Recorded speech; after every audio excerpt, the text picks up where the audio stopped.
I am Vinnie Tortorich, folks. Your good intentions have been stolen, but don't worry. I'm here to help you get them back. You may be soft and succulent at the beginning of this process, but hang in there. Before long, you will be lean and mean, guaranteed. Folks, we've had this guy on the show once before, back at the end of 2015. We've actually played this show as part of the best of whenever I'm out of town and we need a best of show. This show has come up, but I thought it was high time we get this doctor back on one more time. I'm talking about Thomas Seyfried. Just to give you an idea, because a lot of times people say doctor and then you get them on here and they're a chiropractor or something, which, I'm not saying anything bad about chiropractors, but this guy is the real deal. He received his PhD in genetics and biochemistry from the University of Illinois, Urbana, in 1976. So he's been around for a minute. He did his undergraduate work at the University of New England, where he received the Distinguished Alumni Achievement Award. He holds a master's degree in genetics from Illinois University. So this guy is no slouch. And Thomas, let me just walk. Thomas, great to have you here. Yeah, thanks, Vinny. It's nice to be here. I could go on and on with your bio, but I think people get the idea of who you are and what you've done. And your name probably comes out of my mouth twice a week for the past 7 or 8 years, whatever it's been. And you would ask why? Why would you think about me? Why would my name come out of your mouth? Well, Dr. Seyfried, I do these consults and and usually the consults are morbidly obese people or people trying to get fit to run a marathon or whatever it could be. You call me and you do a coaching consult. But at least twice a week, if not more, I get the cancer call. Yeah. Hey, Vinny, you beat cancer. And these are desperate people, desperate that, they just found out they've just been diagnosed with, or they've been told there's nothing else we can do for you, palliative care. Yeah, it runs the gambit. I have to tell you, I'm in tears most of the time. I'm choking back tears on my end of the line because they're talking to an idiot that grew up on a bayou as their last ditching effort. It really hurts me that this is where they are, right? And my belief, I went through chemotherapy when I had my leukemia, and I believe that chemo saved my life because here I am. Mm-hmm. But they told me with the type of leukemia I had that the remission meant that there was still leukemia cells milling around in my bone marrow. And within 5 years, it would somehow grow back, but they could keep knocking it back with chemicals. Well, as fate would have it, I went on a very low carb diet. I've been living in dietary ketosis now since 2007. And I blew right past that 5-year mark, Dr. Seyfried. As a matter of fact, I made it right through the 10-year mark. And if you do the math, we're in 2024 minus 7. I've gone, 17, 18 years of no chemo. Now, they might call me and say, look, we looked at your blood work this year and you need a touch up on the chemo. Who knows? But I've gone all this time and there's not one doctor that could give me an explanation as to why my cancer is not grown back. So let's start there and work backwards from there, if you don't mind. Yeah, well, thanks. I don't know why your cancer hasn't grown back. Obviously, you're you're in long-term remission, I guess you could say. It may never grow back. I mean, it's not clear, which is good for you. I mean, let's be honest.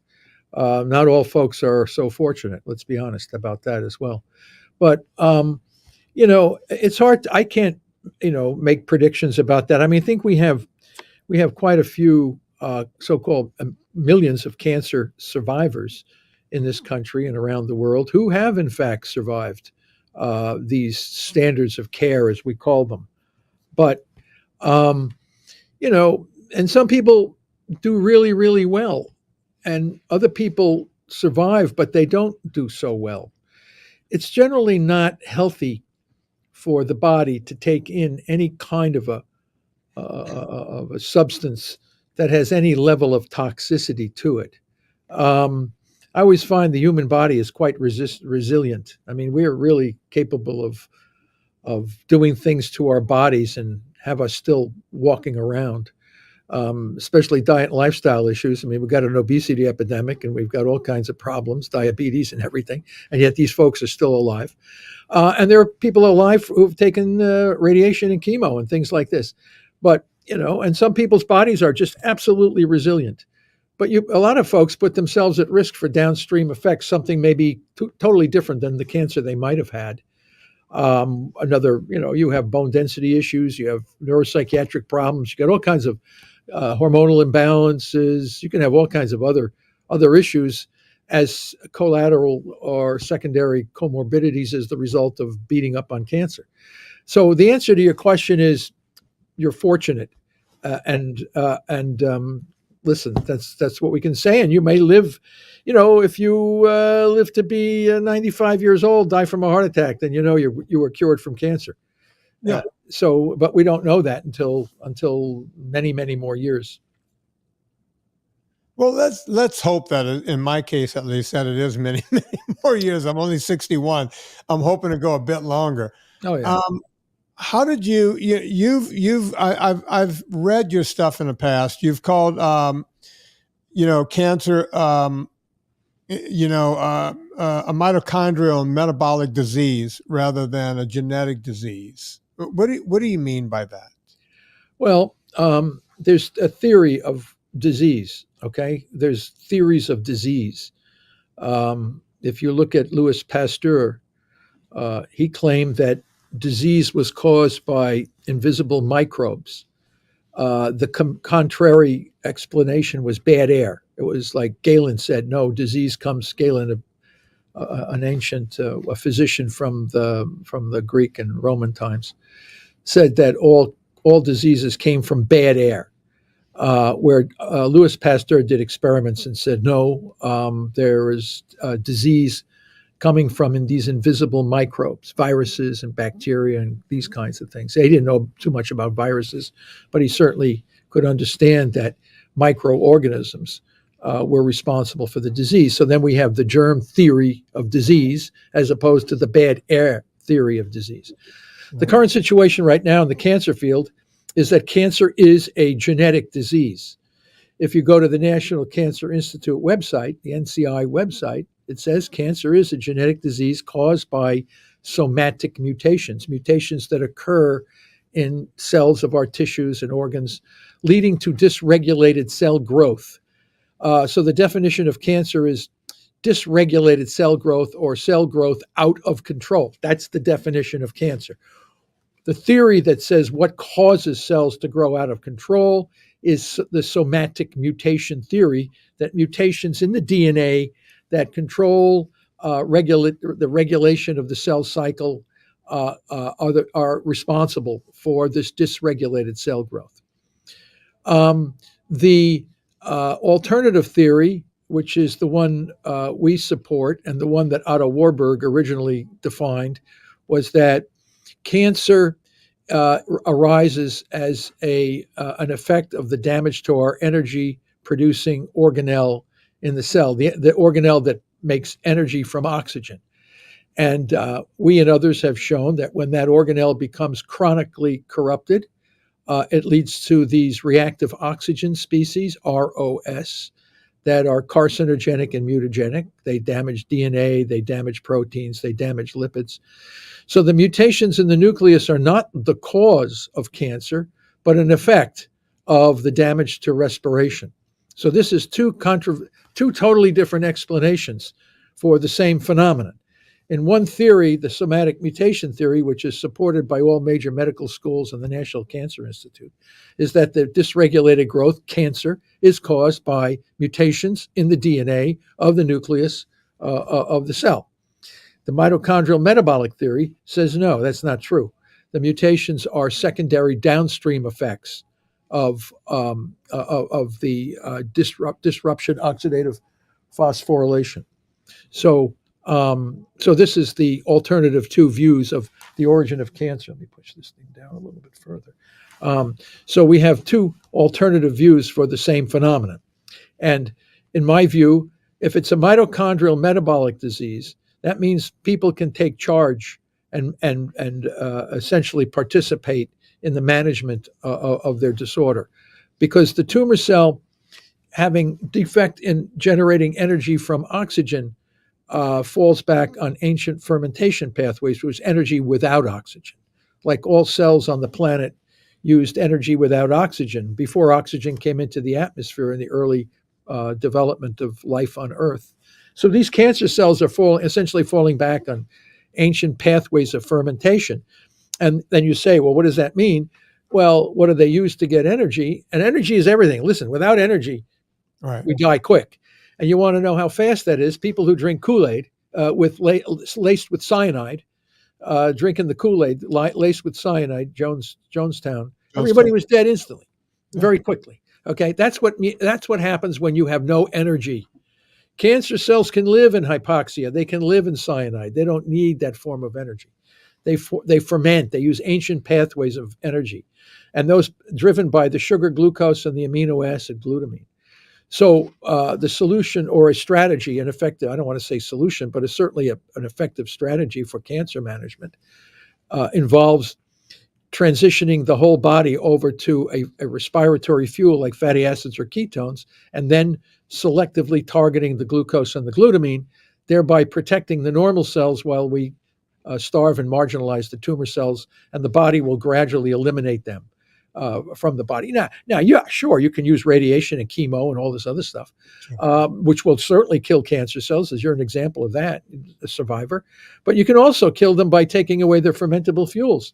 And blood cancers are remarkably dependent on glutamine, and glucose. So all cancer, we can't find any tumor that can use oxygen for energy sufficiently. So they're all essentially dependent on this fermentation metabolism. And the theory that describes that is called the mitochondrial metabolic theory of cancer, as opposed to the somatic mutation theory. These are two radically different ways of looking at the same problem. Okay, so let's break down both. Let's take their approach first. Mm-hmm. Obviously there's been a lot of studies, so they didn't just pull it out of thin air. No. So just being devil's advocate, why do they believe, or why do they look at the studies they look at and believe those studies? Because when you look at cancers, you find all of these mutations in the DNA. And a lot of these mutations are thought to be responsible for how cells grow. And but the interesting thing is, every cell in a tumor has a whole different constellation of mutations. No two cells in a tumor with tens of millions of cells in this tumor, no two cells in that tumor have the identical genetic problems. They all have different kinds of mutations. But every cell in that tumor is dependent on a fermentation metabolism, regardless of what the genes say.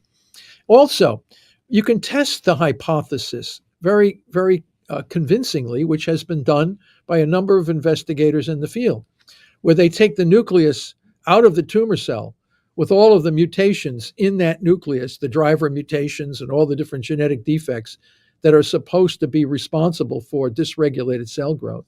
And then you take that nucleus and then put it into a new cytoplasm with normal mitochondrial function, and the cell returns to a growth-regulated state. It's not dysregulated anymore. Okay?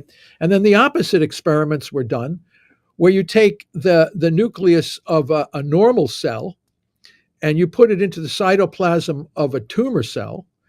And what was found is you get a high incidence of now cells that have dysregulated growth, despite starting their journey with a normal nucleus. So clearly, and this was done both in the culture dish as well as in vivo animals, by some of the best developmental biologists known in our scientific field, leaders in the field of biology, were showing these same results.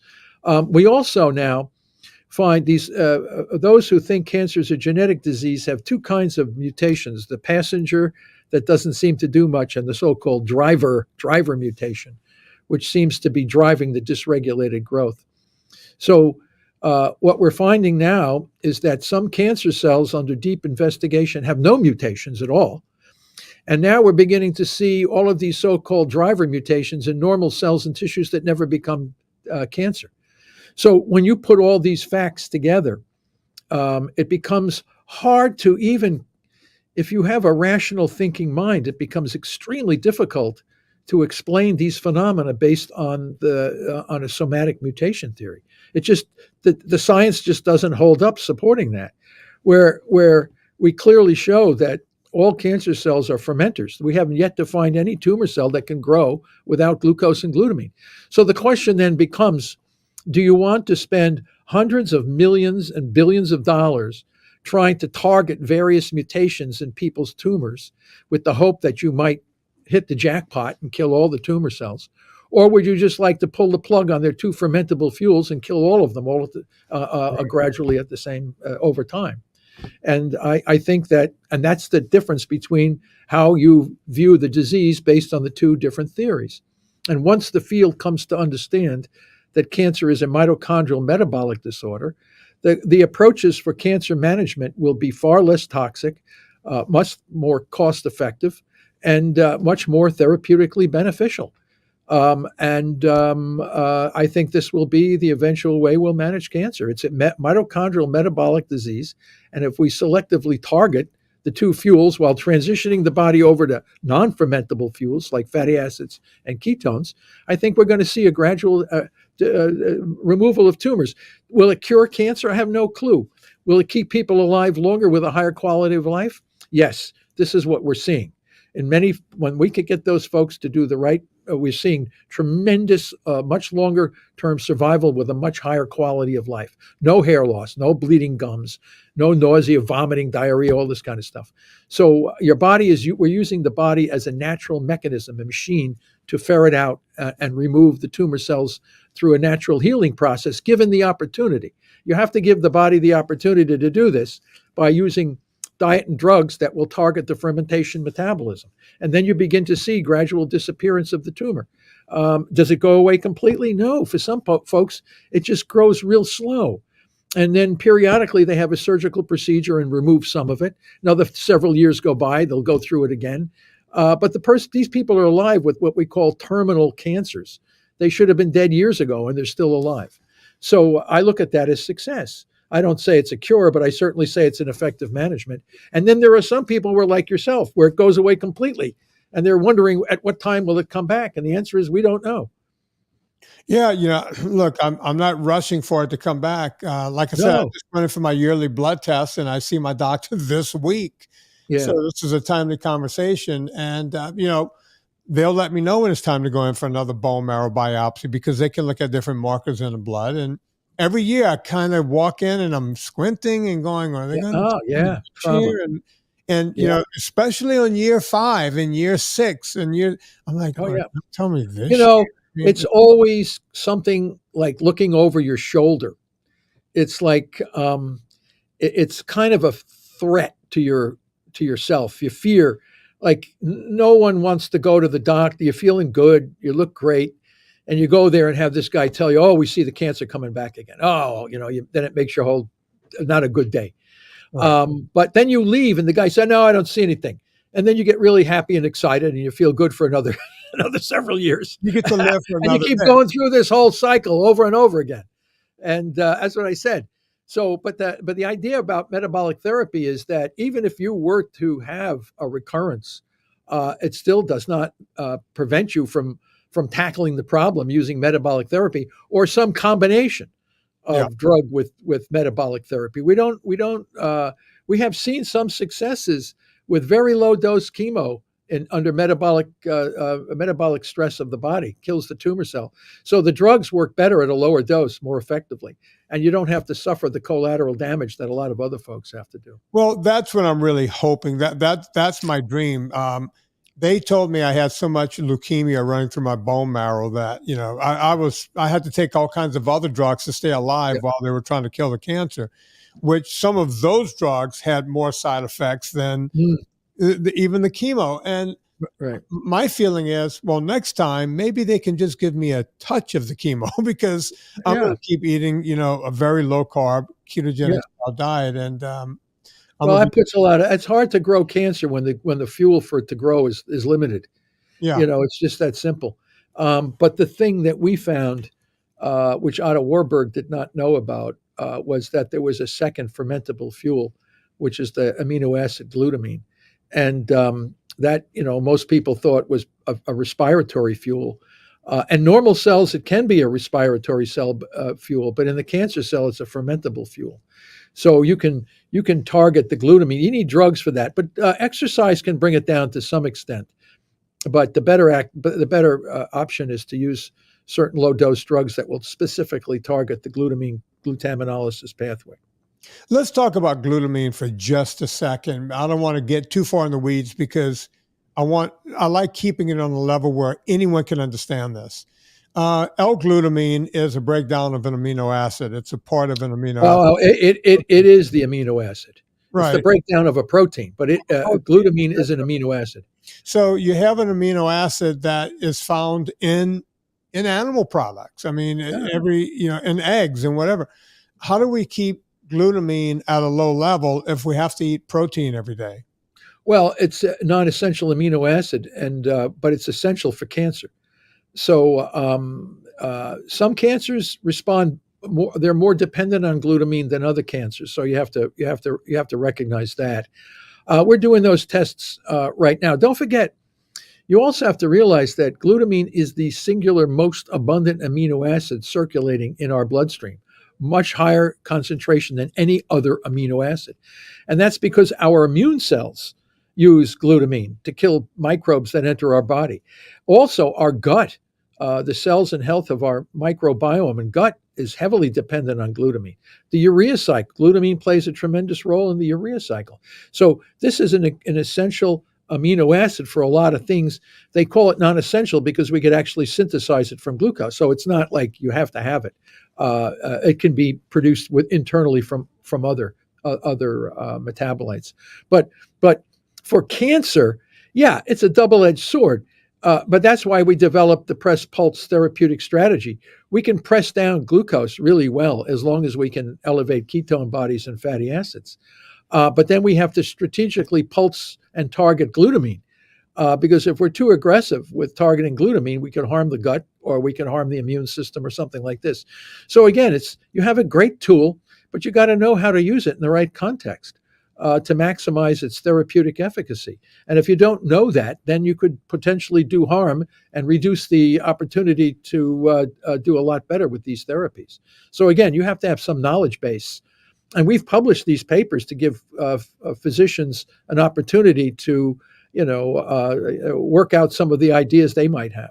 And exercise will lower glutamine as well, but it won't go down low enough to really start killing tumor cells. That's why you sprinkle a little bit 6-deoxynorlucine, a little embendazole, and some of these other drugs that we're now beginning to realize they're pushers on the glutamine thing. But you got to do it in a way you don't want to harm your immune system or your gut. So again, it's like anything. You really need to know the concepts and how to use the tools that you have.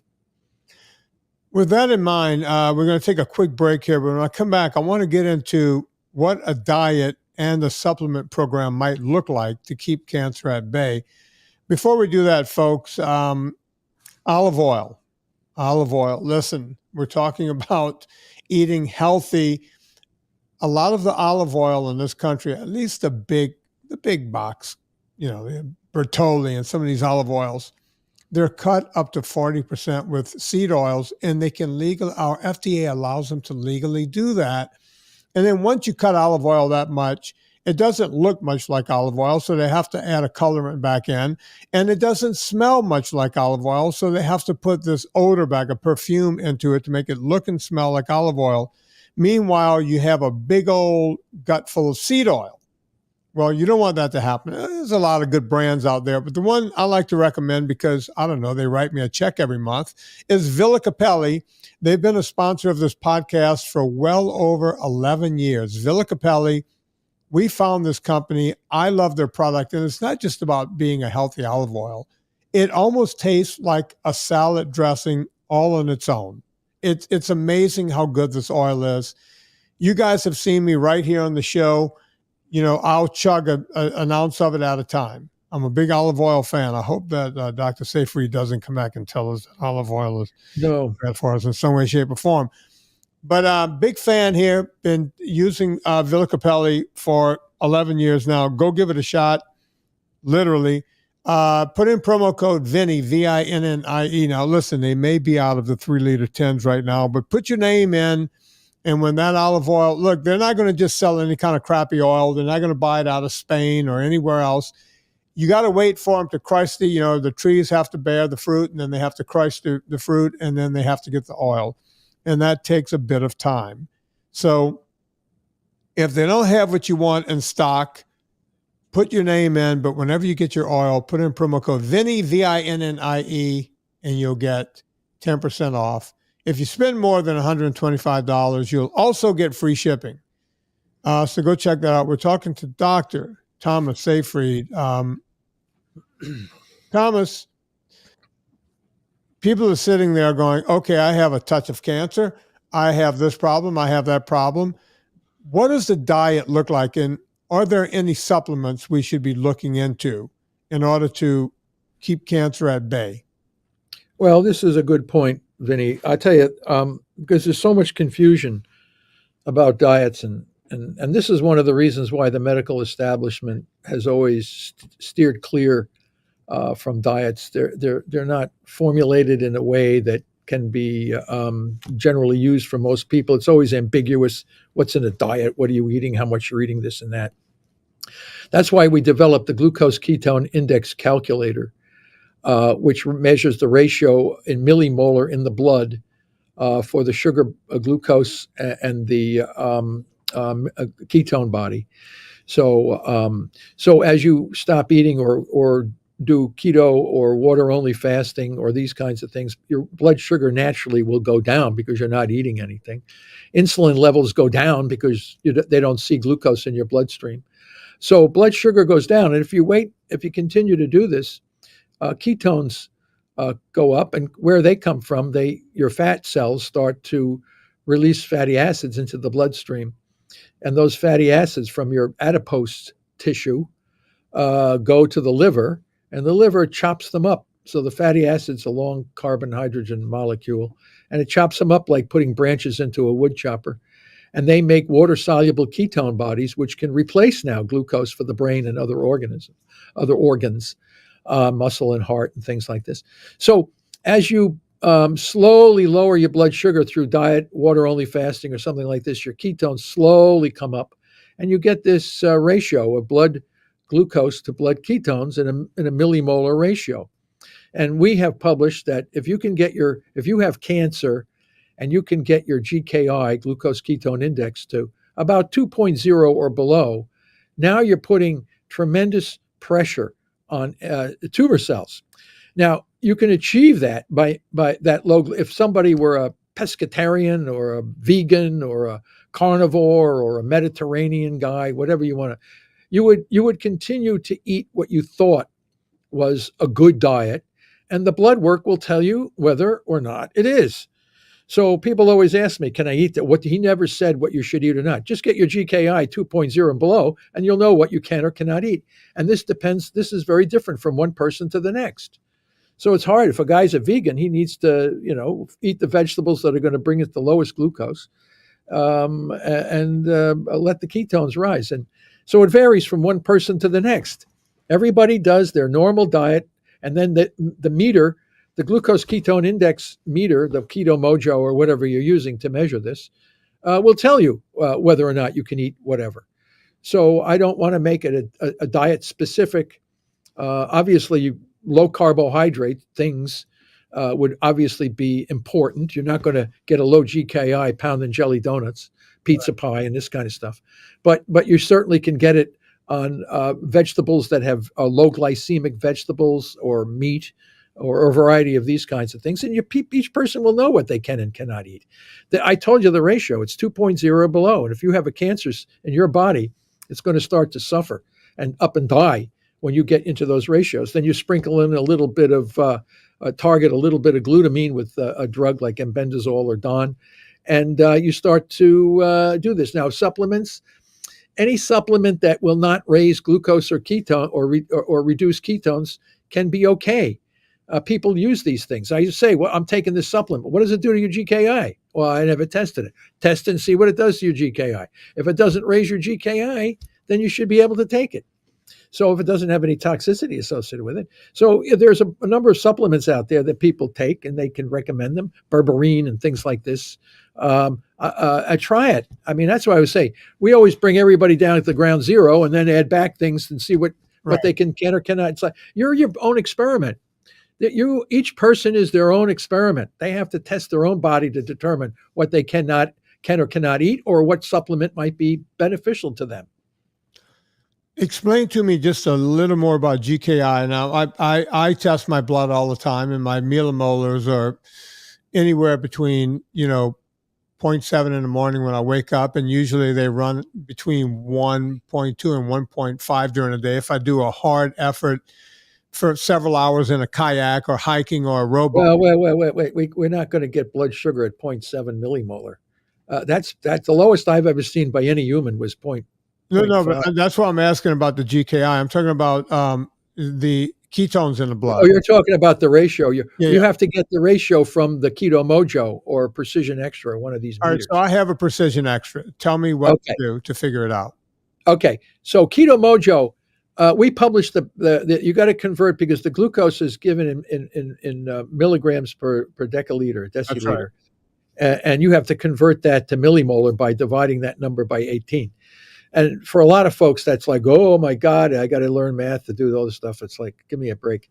But the Keto Mojo already has the you push the button and it instantly gives you the ratio. So that meter might be more user friendly than having to sit with a pencil and paper to divide your deciliter by millimolar. So by 18, I should say, and to get your glucose millimolar value. So Keto Mojo will do it all for you, and you buy it on Amazon. You got the consumables, the strips. I understand, like they have the free Libra now. That's an interesting device. That's and they're going to start selling that over the counter, where you can measure your blood sugar in real time, Right. and you can. The problem is there's no free Libra for ketone yet, but people are telling me there's some of these new technologies will be coming in the future. So once you would have that, but right now the Mojo meter is probably the best bet. It calculates it all for you. You buy it on Amazon. It's not that expensive. Where you get always the expenses are in the consumables, the glucose ketone strips. But we do urine strips can measure ketones as well, and you can use those in intermediate base because the ketone strips are a little bit more expensive than glucose strips. So the issue here, of course, is that people can and they can record the log. They can log it into their daily routine. What time of the day they have the lowest GKI. So it varies during the course of a day. So people get to know how their body responds over a course of a day from the foods they ate, the activity they have, and then they get to know what's the best time. Now, once you're in the low GKI, that's when we use the glutamine targeting and other supplements and drugs like this. Low doses, of course, always, and make sure it never raises the GKI. So again, now what I'm telling you is not known by the majority of oncologists or even physicians. Right. Not understood. When you think cancer is a genetic disease, you don't think about any of this stuff that I just told you. You're using targeted therapies, immunotherapies, and these kinds of things. It's very interesting. I find out when people say, "Oh, my immunotherapy, I spent all this money," and they said it's not working because my tumor is so acidic that the immunotherapy or the chemotherapy or the radiation therapy is not working. And the answer is because the acidity is coming from the metabolism of the glucose and glutamine. So if I get rid of the glucose and the glutamine, you get rid of the acidity, and now all these other things start working a little bit better. If people really understood the biology of the disorder, they wouldn't think it is as complicated and mysterious as it actually is. It's not that. You just need to know what they think is so complicated and so difficult is not that complicated, and it can be managed effectively when you know how to do the things that I've just mentioned. Yeah, it is. When you listen to what they have to say, it's very interesting. I had a friend whose sister got breast cancer, and she has the BRCA gene, right? So Yeah. doctors like, oh, you got to get your other two sisters in here, and they were scaring these women into, oh, you should have your uterus removed and chop your breast off and do all this other stuff.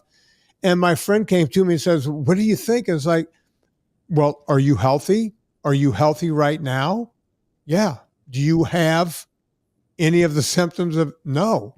It's like, and you're going to go rip your uterus out and go have your breast removed? I would tell you if your sister has the BRCA gene, maybe you should go in for a test every so often, but I don't think you have to go under the knife because your sister is sick. Yeah. But that's what No. medicine is. Yeah, no, it's a fear. It's the fear. And I know the famous Angelina Jolie, the actress, she made that kind of like a strategy, getting your breasts removed prophylactically. So even if you have this BRCA gene and you eliminate the tissue where the gene is expressed, you have to realize we did a real thorough investigation of all these so-called, these are germline risk factors. They're not somatic mutations. They're germline mutations, BRCA1, Li-Fraumeni, P53. There's a variety of other of these kinds of we call them inherited risk factors, but none of them are primary. They're all secondary. You see, to have a primary risk factor for getting a disease, every person with that disease has to have that linkage. It's the cause. Like, for example, Huntington's disease. Right. Anyone that inherits the gene, the mutation in the protein huntingtin, will always have, at some point in their life, they will get Huntington's disease.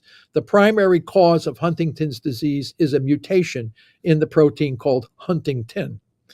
In cancer, a BRCA1 has so in other words, the Huntington's disease is 100% penetrant. Therefore, it's the primary cause. BRCA1 is about 55% penetrant. That means about 45% of women that have this gene will never experience a cancer as the result of this. It's not 100% penetrant. And that we don't really know why some women have the mutation and never develop a cancer, because there's something that's blocking this gene from initiating cancer. And what we found in every woman that has the BRCA1 that does get cancer, the mitochondria are abnormal, producing a fermentation metabolism. So why the BRCA1 would disrupt mitochondria in one woman, making a risk for cancer, and another woman have the same mutation and doesn't. So that means BRCA1 can be modified. It can be modified in its level of expressivity.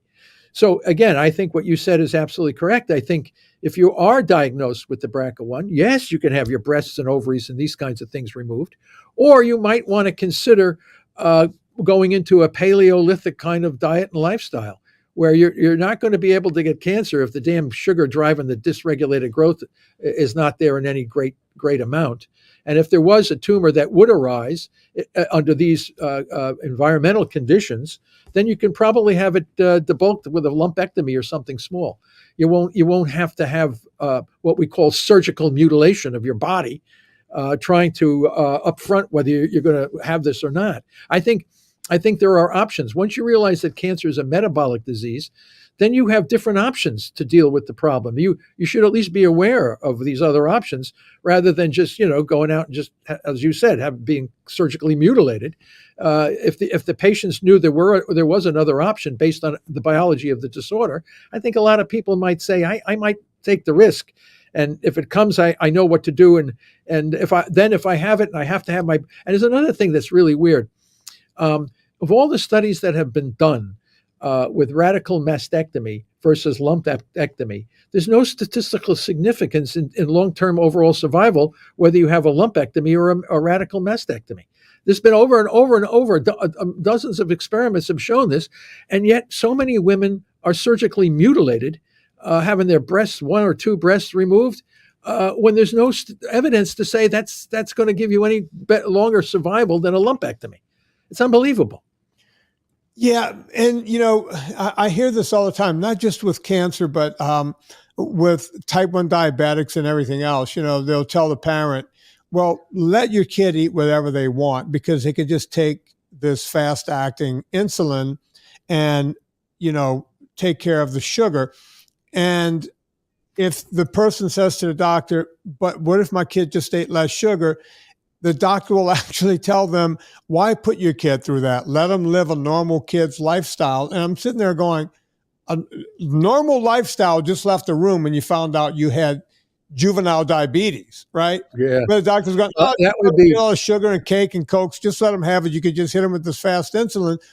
It's the same thing with, I would say the same thing probably happens with, the total mastectomy and pulling out the plumbing and the whole thing, where these doctors are going, why change your lifestyle?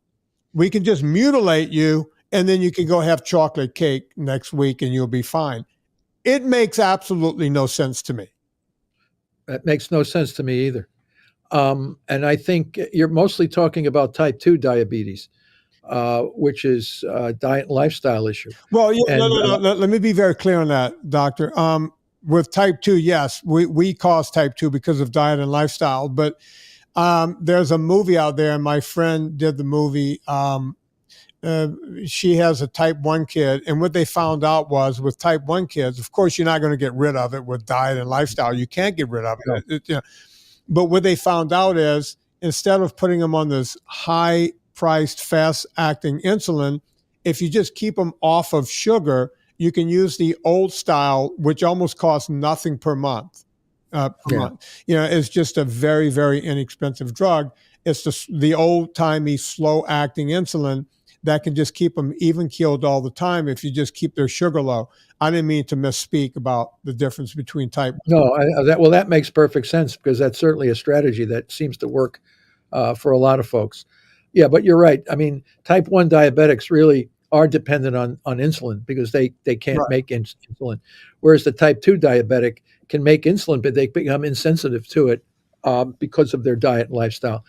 And a child that would be overweight, every time you see a child that is obese, that poor soul is unlikely to live as long on the planet as some others. And people don't realize diabetes type 2 has replaced smoking as the number one risk factor for cancer. Yeah. So it's unbelievable. And I don't think people know that. I don't know how people don't recognize that being obese is a massive risk factor for your health. And you don't live. People say, oh, geez, if I make it to 50 or 60, I'm doing really, really good.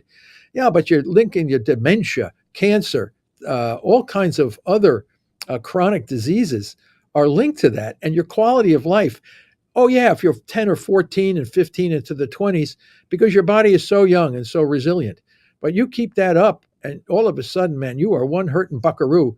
And you're not going to live on this planet as long as others. Already known that. I mean, we've seen that. It reduces lifespan. So, and you can get cancer and die.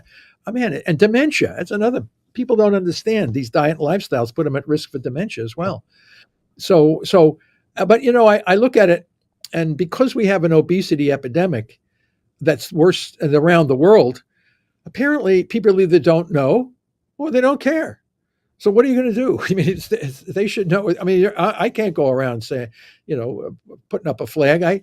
I know this stuff, and people should know if they have some level of scientific literacy. They should know this is not healthy. They should know that a little kid that is morbidly obese, he's at risk for all kinds of health issues that other kids that are fit and not obese are less likely to have.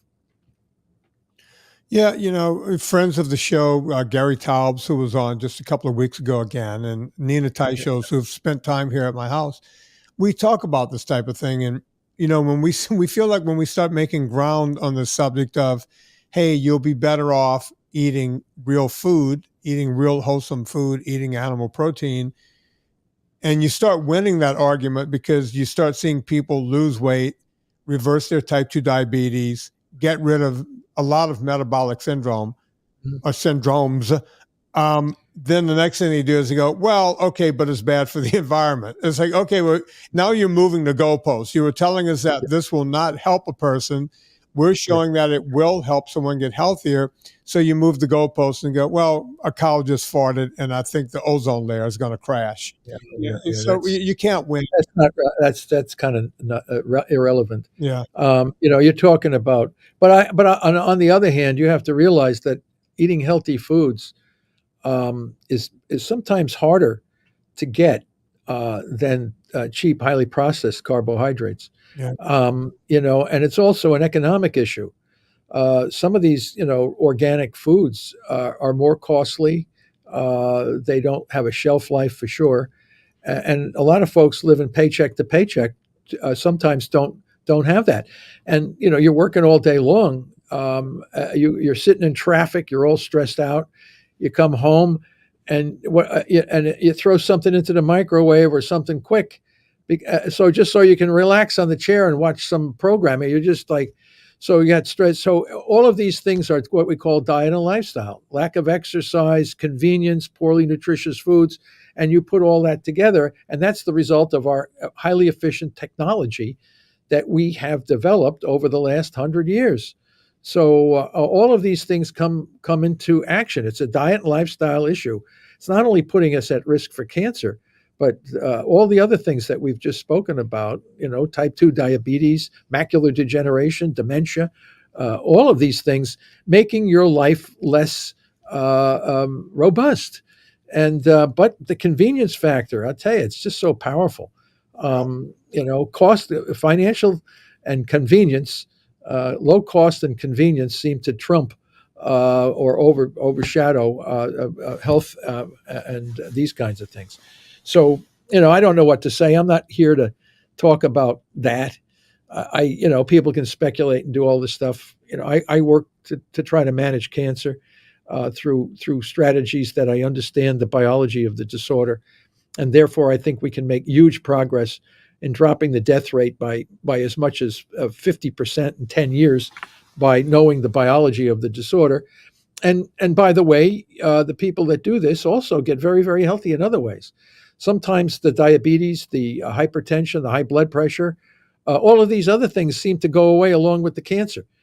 So, and we're seeing this over and over again for some of these folks, that like Guy Tannenbaum. He's on the web telling everybody how he got rid of almost everything besides his terminal prostate cancer. Yeah. So this is the strategy. People can do what they want to do. My view is like they should at least have a choice, or at least should be told about some of this, rather than not being told or saying, oh, there's no evidence to support anything we're saying. There's massive evidence. Just the problem is people don't read the literature and understand. Either they don't read it or they don't understand it. What can anybody do about that? You can't do anything about it. I've been talking till I'm blue in the face for, we've done 2,500 podcasts here over the past 12 years. And, you can't make people do anything, and, whenever people write to me and say, hey, you've saved my life, because I get guys like you on, they think I'm saving. It's like, no, I didn't do anything. And the doctor I had on, he didn't do anything. You took a suggestion and you did the hard work, right? Yeah. And to answer what you were saying about, food costing too much might be true. But look, we've done all these things to make our lives easier. So you can certainly come home and at least cook hamburger meat, and anyone can afford eggs. And I get it. Eggs have doubled in price, but they're still cheap. And the bottom line is that we can't afford not to eat correctly. We can't afford to mess around and eat junk food from a microwave and everything else. And by the way, if the government wanted to get serious about it, they're sitting there subsidizing sugar and they're subsidizing wheat and grains and everything else. Subsidize meat, but that's not what they're doing.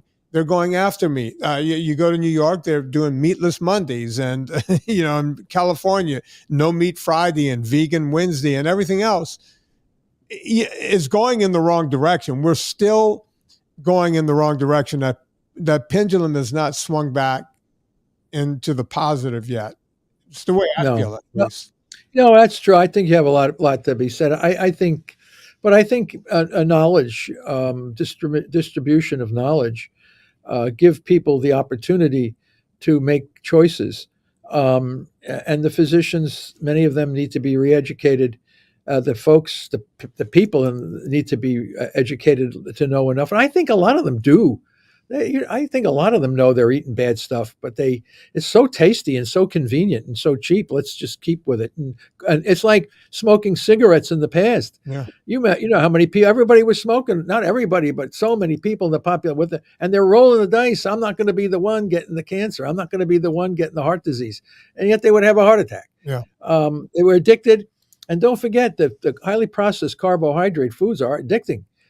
Just like nicotine and caffeine and all these other things. Glucose addiction is an extremely powerful force on the brain. Anybody who doesn't believe me, try stop eating for 3 or 4 days. Just drink water. See what happens. You're going to be really you're going to have withdrawal symptoms. And so that just goes to show you the power of glucose on the brain. And it's an addicting substance. But once you can break that addiction to glucose, you can. Even myself. I enjoy sugar every now and then.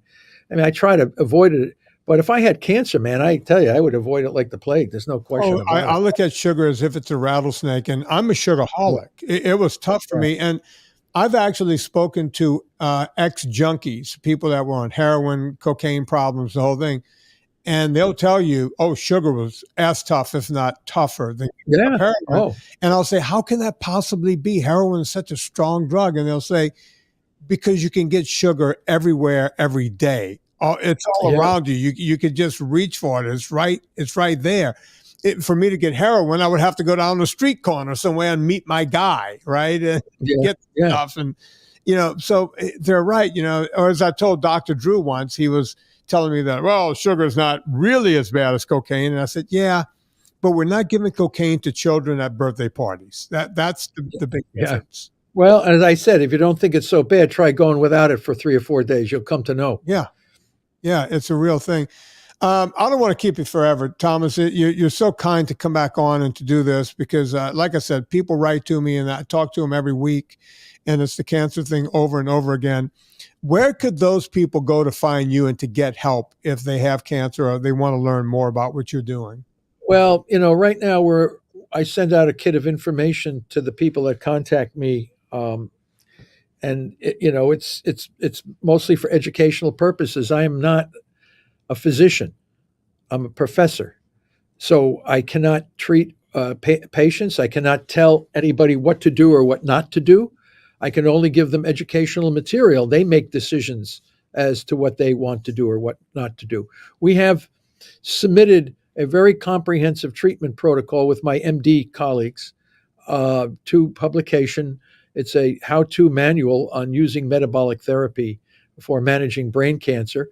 But the issue, of course, is it would be effective in managing almost any cancer because they're all very much the same. They can't live without glucose and glutamine. That's what commonality of all cancers. People always say cancer is 100 different diseases. No, it's not. It's a singular disease of energy metabolism. And I have yet to be shown any cancer cell in any kind of an organ that can survive without glucose and glutamine. So we really know what their Achilles weakness is. They can't survive without fermentable fuels, period. And that becomes a very solvable problem now. So, but a lot of people don't know that, and nor does or if they do know it, they don't like to talk about it. Right. But I can give information like that. And when the protocol, if it gets published, and I'm hoping it does, then you can give that to patients and they can take it to their physicians. Any person licensed to practice medicine, whether you're an oncologist or not, can help cancer patients wade through what they need to do on how to implement this. And of course, if oncologists would like to get on board, they certainly can do this because that's what they are supposedly trained to do. But it's coming. Metabolic therapy is on its way. Okay, people can either get on the wagon and start recognizing this, or they can get out of the way, because if people want to live and they don't want to be poisoned and irradiated to make themselves healthy. So metabolic therapy offers an alternative, a biologically sound-based alternative to the toxic, mutilating, poisoning strategies that we currently call the standard of care. So it's coming. I mean, I can sit here and talk, but it's coming. People want it. It works, and it's gonna be the new standard of care. I just don't know how long it's going to take for the system to make the necessary adaptations to recognize this. Well, listen, I can tell you this, just to do a little callback from earlier in the show, Jonestown, Guyana. I drank the Kool-Aid on this a long time ago. By the way, folks, don't drink Kool-Aid. It's full of sugar. But yeah, I'm a Kool-Aid drinker when it comes to it. And here I am 17 plus years down the road, cancer-free. In one experiment, but I'll let you guys know. I've always said whenever my cancer comes back, I'll be on this podcast saying it's back. And here's what I'm doing to push it back into remission again. Dr. Seyfried, stay on the line because we have to let this upload. So we'll talk for a minute. I want to ask you a couple of things anyway. Folks, if you like what's going on here, before you go to Amazon, go to VinnieTortorich.com, click through the banner. It puts a little coal on the fire, gets our train down the track. It helps other people find this show. Also, rate and review. Doesn't cost you a thing to do either one of those two things, rate and review. Also, go check out everything Dr. Thomas Seyfried was talking about during this podcast. As I said, I'm a Kool-Aid drinker on it, and you will be too. So on behalf of Dr. Thomas Seyfried, my name is Vinnie Tortorich. Put life into living and do it with enthusiasm.